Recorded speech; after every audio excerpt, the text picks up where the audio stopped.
बिस्मिल्लाहिर्रहमानिर्रहीम। अस्सलाम वालेकुम। आइए हम देखते हैं कि इस्लाम में औरत का मकाम क्या है, एक माँ, बेटी, बहन और बीवी के लिहाज से। औरत अगर बीवी के रूप में थी तो नबी करीम सल्लल्लाहु अलैहि वसल्लम ने फरमाया, खदीजा अगर तुम मेरी जिल्द भी मांगती तो मैं उतार के दे देता। जब यही औरत बेटी के रूप में थी तो नबी करीम सल्लल्लाहु अलैहि वसल्लम ने ना सिर्फ खड़े होकर उसका इस्तकबाल किया बल्कि फरमाया, मेरी बेटी फ़ातिमा मेरे जिगर का टुकड़ा है। और जब ये औरत बहन के रूप में थी तो फरमाया कि बहन तुमने खुद आने की ज़हमत क्यों की, तुम पैगाम बचवा देती, मैं सारे कैदी छोड़ देता। और जब ये औरत माँ के रूप में आई तो कदमों में जन्नत डाल दी गई। औरत की तकलीफ़ का इतना एहसास फरमाया गया कि दौरान जुमात बच्चों की रोने की आवाज़ सुनते ही किरत मुख्तसर कर दी गई।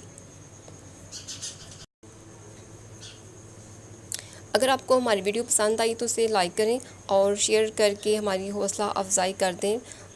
थैंक्स।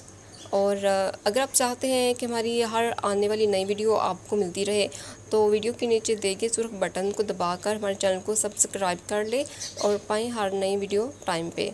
थैंक्स।